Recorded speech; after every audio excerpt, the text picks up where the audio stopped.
Alors je propose ici pour que vous ayez une vue d'ensemble de l'UA3 et que une vue d'ensemble structurée, c'est-à-dire que vous voyez comment les quelques concepts reposent les uns sur les autres et s'agencent entre eux et un peu la structure donc de la matière vue, et vous voyez comme vraiment le contenu est progressif. C'est-à-dire que donc on a commencé par les forces et c'est vraiment le concept fondamental.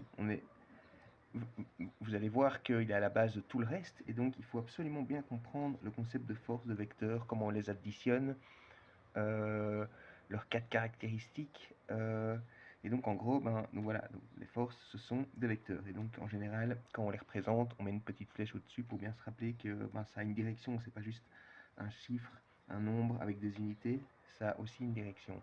Et donc c'est pour ça, l'unité commence par les forces, c'est fondamental. Et à partir, maintenant, une fois qu'on a défini ce qu'est une force, et donc quelle est la cause de mise en mouvement des objets, bien, on relie le concept de force au concept de travail, donc en quelque sorte d'énergie, parce que le travail il s'exprime en joules. Et donc le travail, c'est le deuxième grand concept qu'il faut bien comprendre, qui est appliqué dans plusieurs domaines, pour la puissance, enfin en utilisant la puissance, dans les machines simples, et pour définir l'énergie potentielle de gravitation.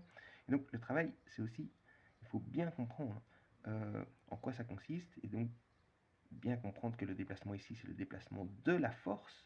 Il y a une force qui se déplace, en tout cas son point d'application se déplace. Parce que par exemple pour la force de gravité, le point d'application c'est le centre de masse, et en fait le centre de masse il bouge, mais donc il y a un champ de gravité, donc à tout moment le centre de masse est sous l'action de la force de gravité.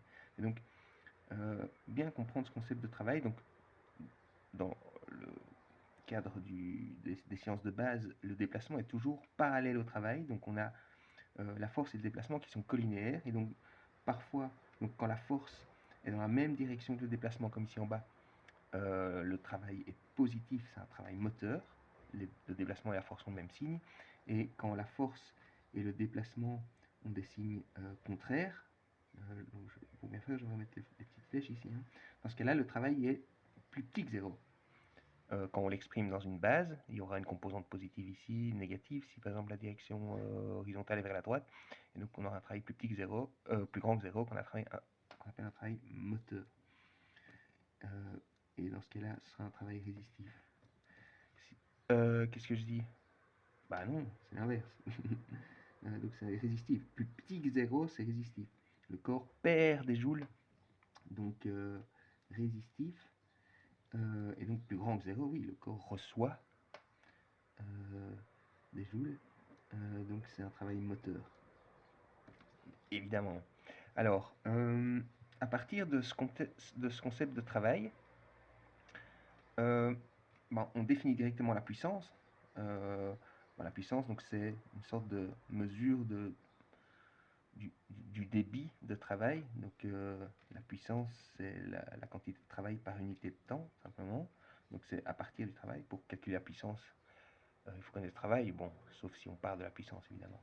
Et à partir du travail, on va aussi pouvoir vérifier qu'il est conservé dans le cas des machines simples, et aussi l'utiliser dans le cas de l'énergétique. Mais d'abord, pour pouvoir comprendre complètement les machines simples, on repart du concept de force, euh, peut-être pas pour les sciences de base, hein, mais donc ici, pour les sciences générales, à partir du concept de force, on définit le concept de moment de force, c'est-à-dire une force qui ne s'applique pas sur un point d'appui, ou un axe de rotation. Et dans ce cas-là, euh, cette force va créer un moment de force. Et ce moment, le moment de la force F, ce sera cette force fois son bras de levier. Ici, je l'ai noté BF. Et ce moment de force, donc en fait, il se retrouve sous un axe perpendiculaire au bras de levier et à la force. Donc ici, c'est un axe qui sort du plan de la feuille, et donc ce moment de force se matérialise par une rotation autour de cet axe. Donc dans une des vidéos, j'ai montré, donc si on a euh, ici un bras de levier dans la direction des X, une force dans la direction des Y, on va avoir un moment de force qui sera une rotation autour de l'axe Z. Euh, et donc, ben, en fonction du signe du bras de levier, on aura dans le sens des aiguilles d'une montre et de la force. Par exemple, si on inverse la direction de la force, le moment sera dans le sens inverse des aiguilles d'une montre. Et par contre, si on garde la force verticale vers le bas et que le bras de levier est dans l'autre sens, on aura... enfin oui, et que la force est dans l'autre sens aussi, on aura un moment donc, dans le sens inverse. Enfin non, même en fait, oui. Même ici, si la force est là, donc, on, on- on applique une force ici, donc on fait pivoter le levier dans le sens inverse des aiguilles d'une montre. Donc ça, c'est le moment de force. Et à partir du concept de moment de force, ben, on déduit en fait la condition d'équilibre de rotation. Bon, ici, j'ai représenté ben, un système avec un axe de rotation ou un point d'appui et soumis à deux forces, FA et FB, ben, chacune à l'origine d'un moment de force sur le point d'appui, sur l'axe de rotation. Donc par exemple, il y a le moment de la force A ici, dans le sens inverse des aiguilles d'une montre, vu que quand on applique MA, on fait pivoter le levier comme ça. Et puis le moment de la force FB, qui fait pivoter le levier dans l'autre sens. Et donc, ben, à l'équilibre, les deux rotations se compensent, sont nulles. Enfin, la somme est nulle. Et c'est ça, en fait, l'équilibre de rotation, c'est que la somme des moments est nulle. Ici, ben, il y a juste deux moments, c'est-à-dire que la somme du moment créé par la force A et du moment créé par la force B est nulle. Ça, c'est l'équilibre du levier. Et donc, on utilise cette condition qui s'écrit directement. On a la loi des leviers des machines simples. On a FMBM égale FRBR, qui se réécrit directement en passant toutes les forces du même côté et les bras de levier de l'autre côté, que Fm sur Fr, c'est égal à Br sur Bm. Donc ça découle directement de la condition d'équilibre, mais c'est une formule tellement simple et entre guillemets universelle à toutes les machines simples que ben, c'est facile de la retenir.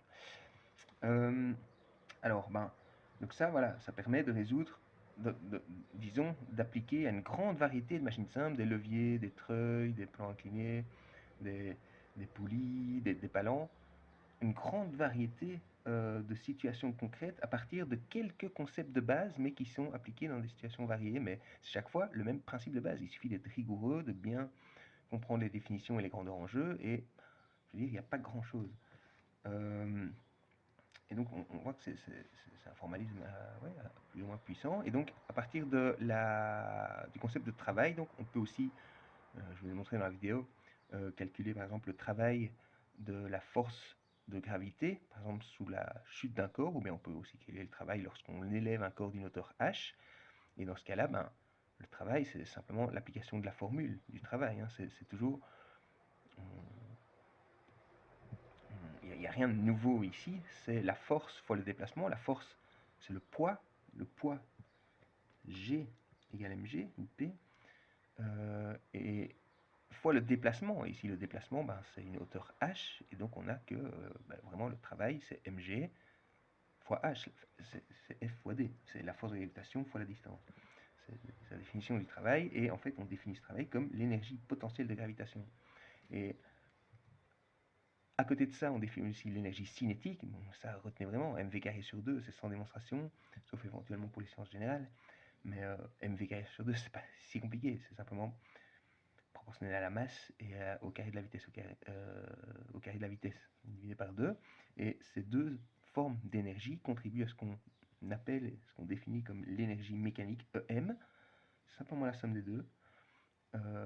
À tout instant, un corps a une énergie mécanique qui est définie comme ben, s'il est à une certaine hauteur, il a une énergie potentielle, et s'il a une certaine vitesse, il a une énergie cinétique.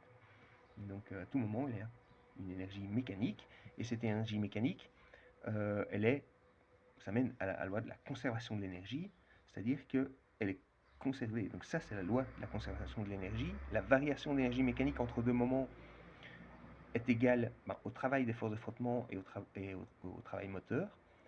Mais dans beaucoup de situations, en fait, euh, si, si ces travaux sont nuls, on a directement la conservation de l'énergie mécanique. Donc on a delta EM égale 0, c'est-à-dire delta EM c'est EM2 moins EM1 qui est égal à 0. Et donc ça serait écrit comme EM2 égale EM1. c'est-à-dire la conservation de l'énergie mécanique, la somme des énergies cinétiques et potentielles à un instant est égale à la somme des énergies potentielles à un autre instant. Donc ça, c'est le cas s'il n'y a ni travail d'effort de frottement, ni travail moteur. Mais s'il y a du travail moteur, on n'aura simplement que la différence des énergies mécaniques aux deux instants ne vaut pas 0, elle vaut la valeur. Par exemple, si on dit que le travail de force de frottement entre l'instant 2 et 1 vaut 200 joules, au lieu d'avoir EM2 moins EM1 égale 0, c'est-à-dire EM2 égale EM1, on a EM2 moins EM1 égale 200 joules, c'est-à-dire EM2 égale EM1. Donc on va dire plutôt que c'est un travail moteur, puisqu'il est positif. Si c'était un travail des forces de frottement, j'aurais dû mettre un signe moins ici devant. Parce que le travail des forces de frottement contribue à diminuer l'énergie du corps. Donc l'énergie au point 2 serait plus petite que l'énergie au point 1, l'énergie mécanique. Mais donc ici, bon, j'ai laissé le signe plus. Donc le corps reçoit du travail moteur, donc son énergie mécanique augmente. Et donc on aura que la conservation de l'énergie s'écrit comme l'énergie mécanique au point 2 ou l'énergie mécanique au point 1 plus 200 joules. Voilà, au lieu d'un plus 0, on a plus 200 joules. Ça complexifie pas énormément les calculs. Voilà, et à partir de ce concept maintenant, de ce nouveau concept d'énergie mécanique, on l'utilise pour aborder un point de vue un peu plus microscopique sur la matière, c'est-à-dire définir son énergie interne comme un peu l'équivalent de son énergie mécanique macroscopique, mais ici son énergie interne, c'est la somme des énergies cinétiques et des énergies potentielles de ces micro-constituants, donc des atomes, des molécules qui constituent la matière, qui constituent l'échantillon macroscopique. Et à partir de cette notion d'énergie interne, on définit le concept de température, la chaleur, pas vraiment, à partir de là, mais on